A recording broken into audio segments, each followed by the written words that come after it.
Hey, good people, it's Friday. You know what that means. It's time for the Roundtable. And yeah, that's not Reggie Wilson down there. That's Julia Daniels filling in for Reggie Wilson today from Kare 11. I guess we call it an upgrade or a substitution for those that are in the football world right now. We had to sub in our backup quarterback. Reggie Wilson is out. Our backup running back. Oh, we had to get Alexander Madison out of here.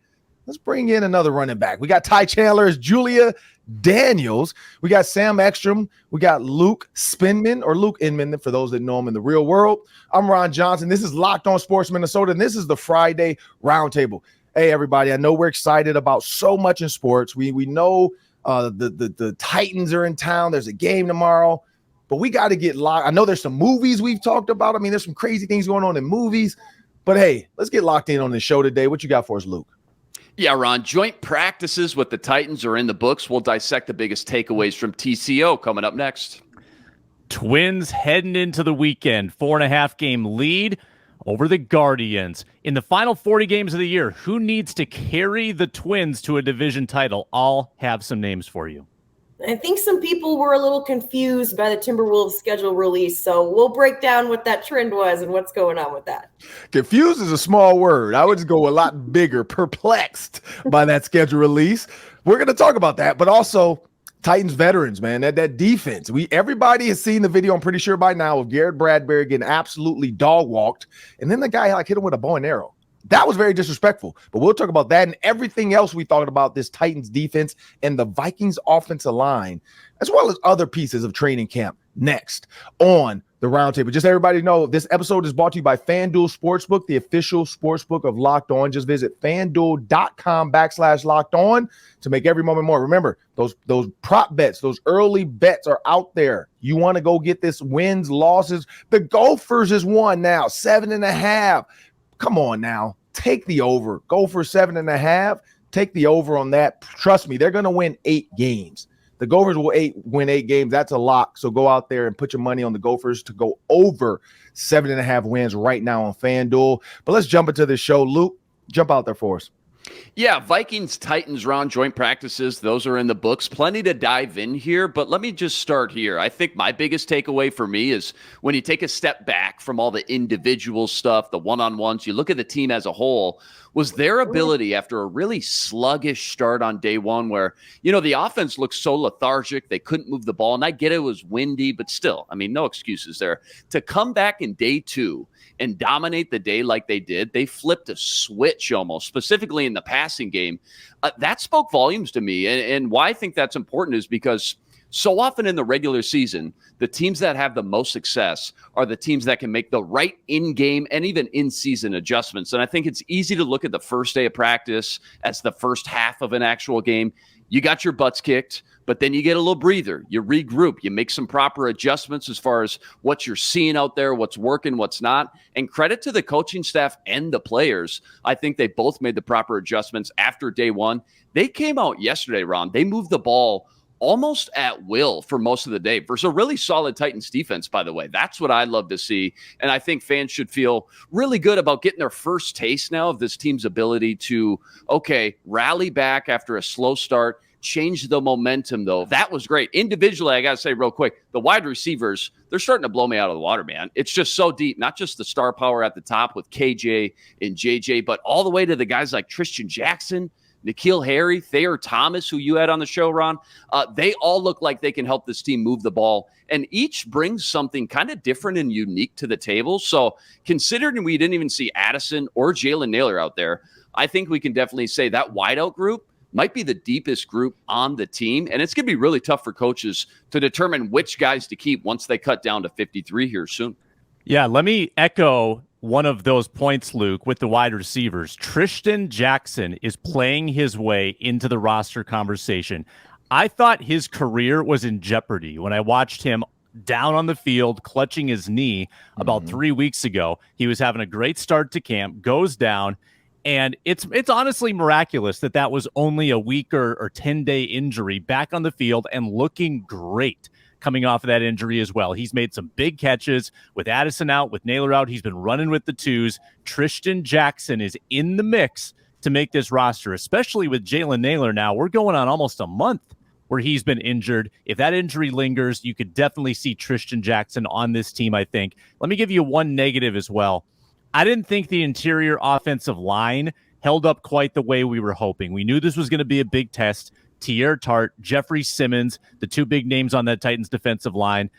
Yes, Cousins wasn't getting officially sacked because they're not tackling, and he was able to get a lot of throws off still, but the pressure on him was pretty relentless, I thought, especially yesterday. So that interior line with Garrett Bradbury, who we've all seen the viral clip now of him getting, pushed over in the one-on-ones, but I thought he was getting pushed around in the 11s as well, which is even more damaging. So worried about that, but I liked a lot of what I saw in the passing game, like Luke said. Julia? I would say defensively, that's what we've been focusing on at Kare a lot this week is Wednesday. I thought they looked not their best. And then we keep hearing Flores and all of the guys talk about this evolving defense and their ability to adjust. And like Luke said, that can be a real tool to have in their tool belt, especially in the season. And we saw that, I think, yesterday, totally different. Jordan Hicks, I would say he looked a lot like a really solid libero in volleyball. He was everywhere. And the way that they made stops, especially in those 2-minute drills at the end of practice, very impressed by that. And that was not something that we saw on Wednesday for sure. Yeah, well, I'm going to go with this, man. Jeffrey Simmons, 6'4", 300 pounds. He's an absolute beast. So when you see some of the things going on, you have to understand, and I think I said this, Sam, when we first started our show, is you were like, what am I looking for? I'm looking for that dog. Like, I'm looking for somebody to be that antagonizer, somebody that's going to be somebody that's willing to just go in there and be a bully. You look at Tart, 6'2", 305 pounds as well. You got 600 plus pounds coming at you as a guard and a center. So one, I think what I've learned right away from training camp is it might be time to look at a guard to help out the center. Maybe, possibly. Now, we're not saying that Ingram can't do it. A lot of this stuff happened in one-on-ones. Now, hopefully, when we look at the team side of this, because we're going to see a little bit of it. I don't know how much we're going to see in the game, but maybe after the practice, they're like, look, we got to get you guys in the game together because you don't look great one-on-one. Christian Darrisaw does, though. O'Neal, we know he's going to be fine. I'd say even Ezra Cleveland.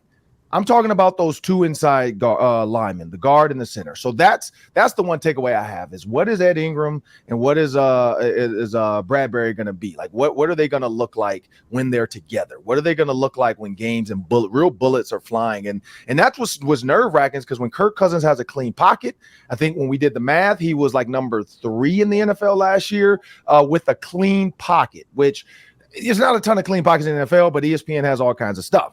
But with a clean pocket, Kirk Cousins was like top 3. If you don't give him a clean pocket, he drops down to like 12 or 13.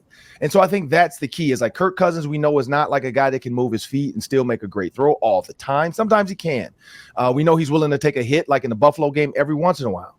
But that middle interior line to me, that was it's I'm questioning that side. Just those two guys. I think the other 3 are fine. And so maybe that's why Dalton Reisner was talked to. Maybe that's why they continue to try to figure out maybe we do need to bring a guard in. But I think they're going to get through these next. I think Ed Ingram, these next 2 preseason games, he's going to be playing for his spot. We need to see that. And then Garrett Bradbury. I mean, they might move on from him and draft a center in the next draft if he doesn't have a good season. So, but again, these are 2 of the biggest, strongest, D tackle, nose tackle, I think the Vikings are going to see early on. But of course, we forgot the Buccaneers are scary too. So that week 1 might be a little painful.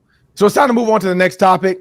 Let's stick with the defense. Let's stick with training camp as well. Now, if you have a Vikings defensive question, but the Titans defense, and I kind of alluded to this already in my original topic, the Titans defense were bullies.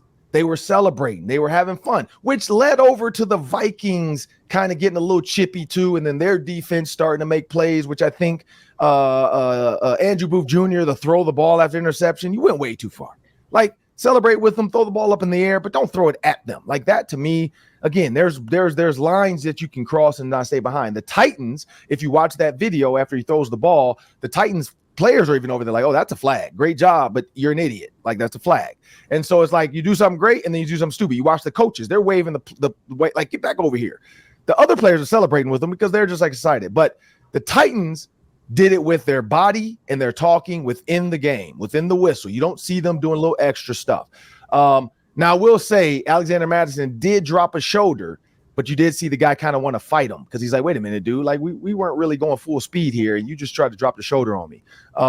So I think the Vikings were trying to fight back. They were trying to push back, but the Titans' defense is extremely loud. The question to the group, is the Vikings defense going to be tough enough? The Titans defense, we know they're tough. Is the Vikings defense with these young guys, these new guys, Ivan Pace probably being a starter week 1, are they going to have that same toughness? The question is, I don't know. Byron Murphy is quiet. There's not a lot of guys out there that are talkers, I guess you'd say, on the defensive line even. Where is that going to come from? We know before it was Everson Griffin. Everson Griffin was the loud voice. He was the guy. Linval Joseph, bully. Loud voice. You know, you go way back to Kevin Williams and Pat Williams, loud bullies. Who's going to be the guy for the Vikings? Eric Kendricks, Anthony Barr, everybody's gone now. Harrison Smith's not a talker. My answer is I don't know, but I'm going to move on to you, Luke. It's a great question. I think there's a big difference between toughness and then the swag, right? Like the cheering up and down, trash talk and things like that, getting in people's faces. Like we saw the difference between Kirk Cousins on that Netflix documentary and Patrick Mahomes, who's getting in the face of Max Crosby every chance he got. As far as toughness goes, I think at the end of the day, Brian Flores is going to find the 11 toughest guys he has and deploy them as much as humanly possible.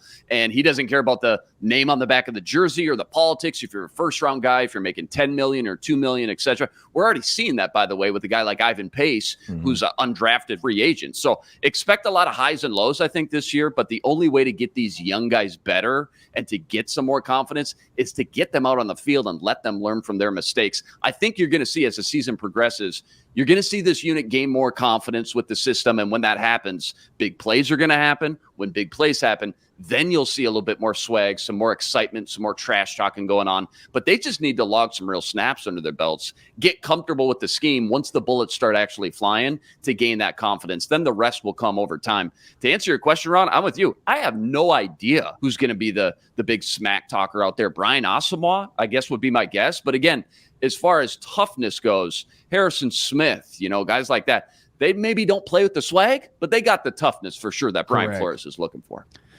Yeah, I think it's going to have to come from the top down, right? It's going to have to be instilled by Brian Flores because you've got, about 6 guys on this starting defensive roster that are full-time starters on this team for the first time. It's hard to come into a new organization and find your voice. It's just human instinct that you're going to fade a little bit into the background. You're going to let other people set the tone. It's hard to be a Za'Darius Smith. Za'Darius Smith just came in day one. He was a tone setter. That's not the norm. What they need is for Marcus Davenport actually to be that guy. They need him to be the Za'Darius Smith who is kind of the guy in the defensive line because they do not have a T.R. Tart. They do not have a Jeffrey Simmons. They don't have a bunch of nasty dudes in the middle. Daniil Hunter's a pretty quiet guy himself. They need someone like Davenport to come in and be vocal on the line of scrimmage. And then I think you look at Jordan Hicks, you look at Brian Asamoah, you look at Ivan Pace even. I think their top 3 linebackers all have a little nasty to them. Definitely some vocal leadership skills. Pace, man, he has been so tough in these joint practices. Really impressive to watch. And Jordan Hicks is really a verbal, articulate leader on that defense. So I'm looking forward to seeing who emerges. And having someone like Josh Metellus, don't underrate his impact. A fourth-year guy, energy guy who's going to be on the field a lot. That's somebody who could actually step up into a big leadership role. I go back to day 1 or day 2 when you say Marcus Davenport, and I'm standing by Ron at training camp, and he goes, if he's going to be number 0, he's got to be a dog. And so I think you're right in saying that maybe he could be the guy that sets up. I did talk to Josh Metellus yesterday about being vocal and how exciting it is to have another team in-house to build off of that excitement. And he said, it's nice to be able to finally go out there and talk a little smack to guys and not have to sit next to them in the locker room after practice ends. So maybe they're getting those reps in, but yeah, I would reiterate everything that you guys have said. The communication just has to be better, and there has to be some kind of momentum to build on before they get on the field. There has to be somebody that's going to get the guys hyped up. And you're right in saying Za'Darius coming in. I remember week 1, he was the spark plug for that defense against Green Bay.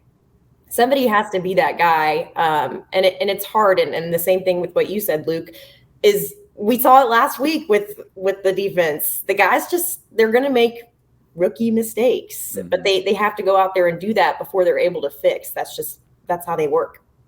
Yeah, I would say you're right. I did say that. I remember that. And it's true. Every guy on every team who's taken 0, you have to be some type of like baller or dog. Like you can't have 0 and be an actual 0. Like you got to be 0, but you're a hero. You got to be able to do that. I don't know what it's going to take. I don't know how aggressive you got to be as far as Calvin Ridley. We know it starts at him. He's ground 0 for that offense. Like he's going to be the guy that like trying to make plays and trying to get it done. It starts with Marcus Davenport. He's got to be agent 0. He's got to move around like it's mission impossible, and he's just going to go absolutely nuts every single play. Because if not, you're just out there for no reason. Like the Monstars, if you ever watched the Monstars movie, they gave 0 to the meanest, biggest guy on that court. It started way back then, and the NFL has picked it up. NBA has kind of done it as well. If you're wearing 0, you're that guy. Russell Westbrook, like you're going to be the guy. I will say this. I do like the fact that we are all going to be watching week 1, because these next 2 weeks, you're not going to know. But after that, we are going to see who is the dog on this team. You're going to see who's taking the vocal leadership side of it. And honestly, I do like Josh Metellus. I think from a special team standpoint, I feel like, and you guys just tell me what you think, I feel like special teams is louder than defense right now. Like when you watch the drills and the practices, special teams, and mainly the gunners and some of the blocking stuff, they have a little bit more intensity than the defense right now. But maybe you're right, Julia. They don't have a za'darius, and they're just trying to and Sam said it, they're all trying to figure out their way. But we got to pay some bills. When we get back, we are going to talk about these Twins, because I know I have a good one of who needs to, like these last 40 games for the Twins. I have a really good one to help the Twins win and stay ahead of the Guardians. But we'll do that after this. We're brought to you today by FanDuel Sportsbook. It's America's #1 sportsbook, and it's the official sportsbook partner of Locked On. This is the new promotion they have going on right now at FanDuel. It's football related because it's football season. Whoever you think's going to win the Super Bowl, maybe it's the Vikings, maybe it's the Colts, maybe it's the Packers. Oh, I don't know who would do that, but you can wager on any team to win the Super Bowl. Then you sit back and you watch the money come in. How's that going to happen? Well, every time that team wins a game during the regular season, you get bonus bets deposited into your account. It's as easy as that. So pick a team to win the Super Bowl, so you've got that going for you, and then you get money as the season goes along. And you can put that money on any number of wagers at FanDuel. They've got props, they've got lines, they've got alternate spreads. You can bet in dozens of different ways on football at FanDuel, America's #1 sportsbook. That's the place to be for football season, and the regular season kicks off in 3 weeks. Get in the action at FanDuel.com/lockedon, FanDuel.com/lockedon. That's the website. Get started today. FanDuel, make every moment more. Well, things coming up on the show. We're going to talk about the Timberwolves schedule release. We're also going to talk about the Twins. I want to jump into the Twins first, because we got to talk about who is going to be I'll let Sam do it. Sam, what you got? All right, Ron. We got 40 games left. We're in the final quarter of the season. We're going into the fourth quarter. Can the Twins be what the Vikings were last year? Can they be a fourth quarter team? Final month of the season. Well, we've been talking all year on this show about which guys need to step up. And I'm tired of talking about Kare. I'm tired of talking about Buxton. I've moved on. This is what's going to happen. The rookies are going to carry this team forward. It's going to be the rookies. It's going to be Edouard Julien. It's going to be Royce Lewis. It's going to be Matt Wallner. I'm all in on this rookie group. They've got 3 of the top 7 OPSs amongst rookies in the league, on base plus slugging percentage. They can hit for power. They've got speed. They've got energy. Lewis and Julien. I don't know about Julien actually, but Lewis is an asset defensively. They are clutch. Matt Wallner, big grand slam last week. These are the new faces that are going to usher in the next generation. And this is where they're going to make their mark in the final 40 games. They are going to carry guys like Correa. I'm all in on the rookies. They're the ones who have to do it. And that's where I'm standing. Julia.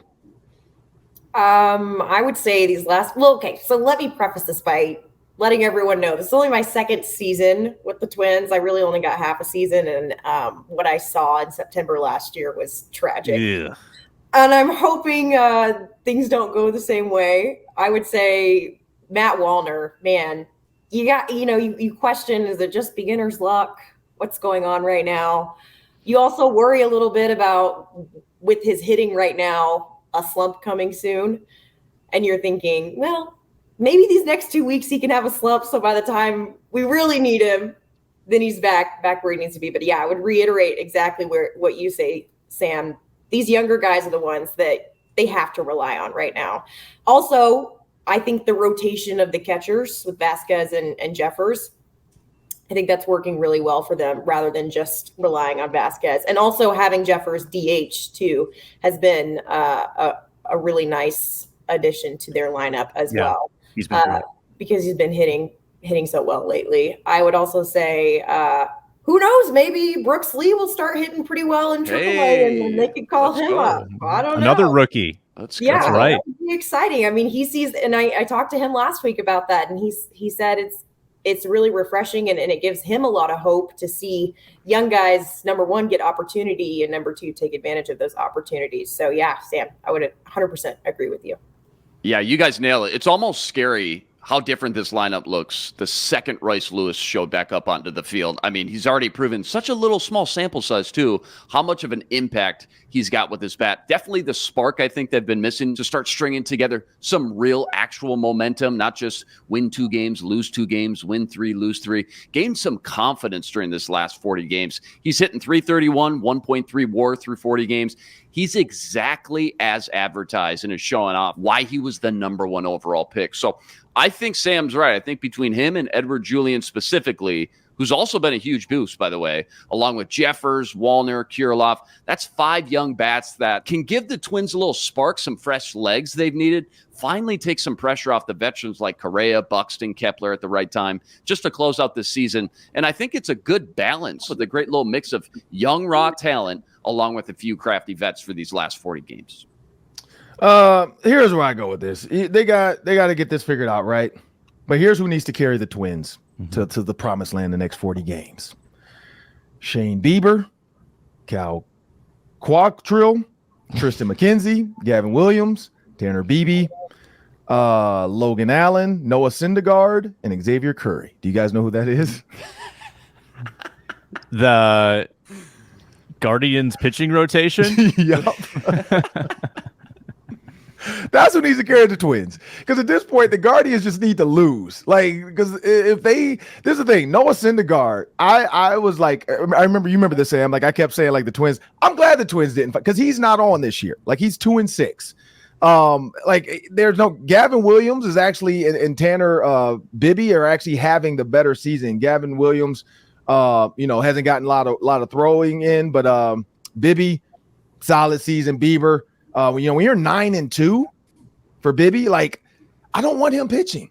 Like, I don't want them to put him in. Put Noah Syndergaard in because you think he's the star, and let him lose some games. I feel like the Cleveland Guardians have to continue to help the Twins stay ahead of it. The good thing is the Twins have a better record than Yankees, because that was the big joke at one point. The Twins had a worse record than the Yankees, and the Yankees are at the bottom. So now the Twins finally have more wins than the Yankees, 63-60. So thank goodness we're there. But yeah, I honestly believe like it's going to come down to some of these other teams.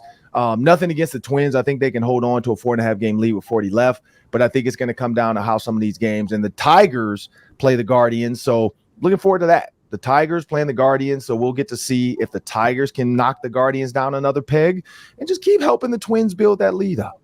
But you know what? Maybe Jose Ramirez will get in another fight. Yeah, there you go. Maybe. I mean, he one hitter quitter though. I will say that it was like Floyd Mayweather. He ducked, came up, hit him with a little haymaker, and then and once you get knocked down like that and you're dazed, don't go on Twitter trying to defend yourself. Like, let me at him. No. They let you at them and you got knocked back. Like, don't try to get tough on Twitter. Like, don't. Hey, Ron, while we're on the topic of fights, do you ever get in a training camp scuffle in your day? I did. I have. Yep. DBs. My rookie year. Not much after that. I actually got into fights like in games before. Like I got into a fight in the Michigan State game. I got into it, and then we played the Dolphins. I actually got into it with and mainly because he's from Detroit. Renardo Hill, who's now the defensive coordinator for the Chargers. He's a friend of mine from high school, and so he was with the Chargers at the time, and I was with the Ravens, and or Dolphins maybe, and we got into a little scuffle on the field. Nothing serious, just like a blocking downfield. He tried to grab, so I threw him down, and we didn't get a flag because back then those weren't flags. Back then that was just, hey, break it up, guys. Now it's 50 flags. You get a pink letter from the commissioner. You've been fined, $1,500 for fighting and play detrimental to the team's success. I have gotten into a training camp. I got into it with the DB, and then later, because I was a rookie, the other DBs were like, well, if he's gonna fight him, all y'all need to fight him. So I fought each DB after practice one-on-one, no fist. We had to wrestle, but one-on-one, each DB got a chance to try to make me tap out. Nobody could do it. So then eventually they jumped me and taped me up and threw me in the cold tub. That was my little introduction into getting hazed. Because I dog walked one of their DBs, kind of held him on the ground. Everybody's scuffled up, and then after practice, a couple veteran DBs like, oh, y'all gonna let him do that? Y'all gonna let a rookie do that to y'all? And they one-on-one, each one tried to come up, and I took each, like they had no shot. And then a couple receivers started helping me after they noticed the DBs were trying to get involved, and then eventually they this story. Yeah, there's got to be a video somewhere. Because like Ed Reed, I don't know if you know what though. There's a thing like Ed Reed. You might have to Google Ed Reed taped to a goalpost. Because the problem is a lot of this stuff happened when they wouldn't let the media do pictures, and there were no camera phones back then. So like people weren't like able to get quick like video of that on their phone. So like Ed Reed got taped to the goalpost after a practice, and they put shaving cream all over him because he held out for the first couple games. So we have a lot of stories. It's funny, somebody just posted a video of Ed Reed when he yelled face mask and then ran down and knocked the guy out from the coach because he was pissed off at the previous call. I was a part of that game. So there's a lot of stuff that happened that won't hit the media world. Like our fights don't hit the media world. Like Ray Lewis got into a fight with a center and drug him by his face mask like 5 yards down the field, and nobody really stopped Ray because they're like, it's Ray. But that stuff now would be like viral. Back then there was no video. Like the media, now that I know how the media works, they could only do warm-ups. Once team starts, they can't video us. And the fans didn't have camera phones. So it's totally different back then to now, which I'm kind of glad about, by the way. I wonder who leaked the Garrett Bradbury Tier Tart rep, because that's like official team video. Is it? That's like the video they set up on the field. Yeah, that's up close and personal. Yeah. Mm-hmm. Oh, that's a Titans. Titans D-line coach trying to dunk on Bradbury. Oh, a Titans player. The Titans player might have been watching film and then hit screen record because they get it on their iPads. Sure. And then sent it to somebody like, yo, look at this. Or, and you know this, one of the media people have a relationship from the Titans with one of the players or coaches, and they pay him. Yeah. Like, hey, man, if you got some good footage, man, send it to me. Let me get that. Or they saw that, one of the Titans people that are here saw that clip, then told, whoever their person is, yo, let me get that clip from you, man. And then they did it. Because I can get that too, because I know when we do our show, they ask us, like, is there anything we want from practice or games or plays? And so the Vikings have it as well. But yeah, I'm not that dumb. I'm not gonna try to record stuff they don't tell me we can talk about. So, but I guarantee it's a Titans person. Because it's a good rep. It's a good rep. He did a little celebration with it, bow and arrowed him. Yeah. And then he got kicked out of practice like 10 minutes later. Oh, he did? He and Bradbury got into it in 11s, and he got kicked out. Oh, yeah. So did Bradbury get the boot as well? No, Bradbury did not. But I can see why they were chippy with one another based on that rep. I mean, that tells everything. That's the story right there. Yeah. But also, too, like one-on-one, if you watch Bradbury, the way he was angling, he's angling like a certain type of protection. So he's fan blocking to his left, which they just mean everybody's going to fan this way like a fan, literally. So if you fan block this way, that means he assumed he has backside help and the backside of the line is fanning. And the guy just used his momentum and clubbed him. So technically one-on-one, you don't want to turn like that. You want to like anchor down and stay straight. That was just bad technique on Bradbury's part. That's also why he probably kind of laid there like, dang, I can't believe I turned sideways like that. Like he was fan blocking in one-on-one. You don't fan block in one-on-one, and that's why it's kind of dumb. And the guy, he did a good move. He hard went right, forcing Bradbury to do what he did, and then he clubbed him. Like, honestly, just know, like, hey, look, man, there's only one quarterback in this and just us and him. I don't need to turn my body to chase. Like, I just need to run and make him run around the quarterback and just push him by. But yeah, Bradbury it was just a bad rep. Good rep by the defense and bad rep by the offense, and it happens. But yeah, I love the fights. I just want to say, I tweeted this, and I know people don't like it. I think the aggression in fights are good for training camp because the players have to get out their system. So, well, we got to move on to the last topic. Julia Daniels, you've been all over TikTok scouring the net. What's the last topic for the Timberwolves? Last topic is the Timberwolves released their schedule yesterday, and people were thoroughly confused as to what was going on. And the caption was 4 hours of cleanup for 4 minutes of content. Basically, if you haven't seen the video yet, it's with every, game or something like that. They rolled something down the stairs at Target Center, and it's supposed to break. This is a big trend on TikTok right now. But it's I feel like they did it wrong because you're supposed to only roll breakable, like glass things down the stairs. A lot of times it'll be these huge glass jars full of like marbles or Orbeez or something like that. So they bust, everything goes everywhere, right? But they had like a Progresso can that they opened and then rolled down the stairs. And I was like, that's so anticlimactic. But people were wondering what was going on, and a lot of it is on TikTok, and eventually it gets over to Instagram Reels. It's a big thing with the kids, kind of a sensory sort of video where they're rolling things down the stairs. It breaks people, and then there'll be a huge compilation of the same staircase and different objects to see which one goes further, which one breaks first, that kind of thing. They'll do a lot with different kinds of glass alcohol bottles or just Coke bottles, things like that. So I think people Reggie was asking me about it yesterday. He's like, this is so stupid. I don't understand. And I was like, it's a thing the kids like because their attention span is so low nowadays. So the Timberwolves, I guess, decided to hop on that train and use that for their schedule release. Oh my goodness. Luke. Have not seen the video, got the breakdown from Julia. I looked at the actual schedule itself, Ron. Looked it up. It's the 16th toughest schedule, smack dab in the middle. So I think that could certainly be worse. So I think that's where you start. The other big thing is I think you look at the games with rest advantage. They're way in the positive in that category. They come in with 15 games in the positive, only 10 stretches this year where they have to play back-to-back games. So I think that's huge too. I noticed everybody's a little bummed on Twitter about they feel a little robbed, right? The lack of national televised games compared to last year. I think it goes from 10 to 5 this year. But you know what?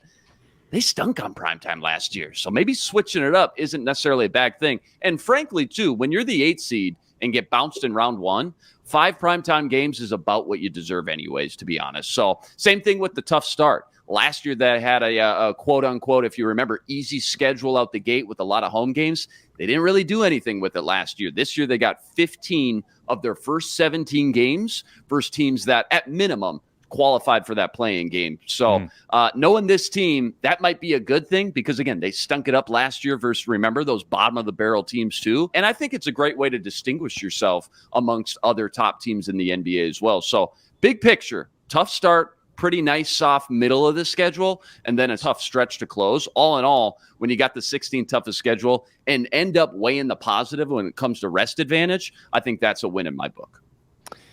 Yeah, so as the father of 2 toddlers who make messes every single day, when I see messes getting made intentionally in the schedule release video, full bottles of wine being broken on the stairs, it triggers me a little bit. I had a hard time getting through all 4.5 minutes. I just had messes flashing before my eyes. I too am intrigued by this schedule, but for a reason that no one else is. I actually want to watch this mid-season tournament, this made-up tournament that the league has created. We're always saying, well, basketball doesn't matter until Christmas. Well, now it does. Now we can actually find a way to get interested in basketball before the holidays. They've got 4 good opponents in their pool. They've got the Kings, the Thunder, the Warriors, the Spurs with Wemby. I think that'll be a good slate. And if they can actually, I don't know if they're going to care about these games. They might, rest guys, load management. I don't know if they're going to care or not, but if they can find a way to muster up some energy early in the season because of that tournament, that could actually be very meaningful for this team to kind of find something to play for early in the year. Because what happened last year? They sleepwalked. They sleepwalked through 3/4 of the year. They just couldn't find any consistency. Maybe that'll light the fire in them in the month of November. Sam or Ron or any of you guys, is there any advantage at all to winning that tournament? Like, remember the MLB All-Star game? If you won, that conference gets home field advantage for the World Series. Any advantage at all, or is it just kind of a made-up fun thing to get the fans more interested in the middle of the season? I've not seen anything about advantage. I've seen a trophy. Okay. And There's money. The players get money. Like, it's a big amount. I think it's $1 million or something. Like, it's a big amount of money. Okay. From sponsorship and TV. It's also in Vegas, which the championship is the same weekend of the Vikings-Raiders game. So if you want to get to Vegas early to watch a Saturday NBA tournament championship game, and then check out the Vikings on Sunday, I know I'm pushing for it. I'm trying to see if the Vikings can get the pregame show, because literally Lieber and Burgess will already be there. I'm pretty sure Rosie's going to try to go with the power trip. So I'm like, it just needs to get me down there now. So get me and Ahmad down there. I'm pretty sure Ahmad or Dawn might already be there. Let's just do the pregame show from a pool. Let's do it from somebody's pool. There you go. Like Vikings game day live from the pool, and then let's go live to Ron in the jacuzzi over at MGM. It's an hour. We have between the pregame show and the actual game, we have an hour, so we might as well do the pregame show, and then we have that hour break to go get over to the game. Like, yeah, just do it, and then we could do the fan line from Vegas. Just sit in like Buffalo Wild Wings or something, because that's where the people love the power trip guys anyway. We do a power trip fan line from Buffalo. See, I'm about to send these texts out right now. We got to make it happen. But here's where I go with the schedule release, Sam. I totally agree. Having kids, now they're older, 12 and 8, so I don't have messes like that anymore. But just having kids, it's one of those things where I'm looking at this like, who's cleaning that up? Like, I felt like a parent, like, who's going to clean all this up? But I agree with Julia. Now, when you look at what it's supposed to be, the trend is supposed to be, because I realized it like at 2.5 minutes, I realized what they were doing. And then at that point, I figured I'm halfway. I might as well see this through. And so you're right. Like the can of Progresso soup, didn't understand it. Why not just put the clam chowder inside of a glass jar? Like, I think that's where or they got lazy. Like, so when you think about that, or just put red socks. I guess they're Boston Celtics. So you can't put red socks in there. But yeah, to me, it was just very, very weird. Like, I know they were trying to get clam chowder in that. They tried to do the Lakers stars. So I get it, star studded inside of a glass jar. But then they had suntan lotion or suntan spray for the Suns. Why not put suntan lotion in a glass bottle and let that roll down and break and splat? Like, I feel like they got lazy. Like, some of them, they didn't even roll. They just kicked. Like, they just kicked it down and said, here, it's down the stairs. They had cars for the Indianapolis 500. Why not put the cars in a glass jar? Like, why are you so lazy? So that's the only thing that got me, because I agree. And then the cheese. Like, you put cheese spread down and then you roll the can down. Put the cheese inside the jar and then you roll the jar. Like, that's how you're supposed to do it. Exactly. So I feel like they went TikTok and they just ticked. They didn't talk. Like they were very lazy. If you're gonna go in, you might as well. You're already there now. You might as well go all in. But yeah, I understood it after a while, and then I'll start looking at the comments. Some people loved it. Some people hated it. Some people wish they could get that 4.5 minutes back of their life. There were so many different things. But here's where I go with the schedule real quick. I'm excited to see the Heat, the Nuggets, and the Jazz. The Heat and the Nuggets, because those were the two teams in the championship. So we want to see where the Timberwolves stack up against them. And then the Jazz, because of Walker Kessler. Walker Kessler gets to face Rudy Gobert.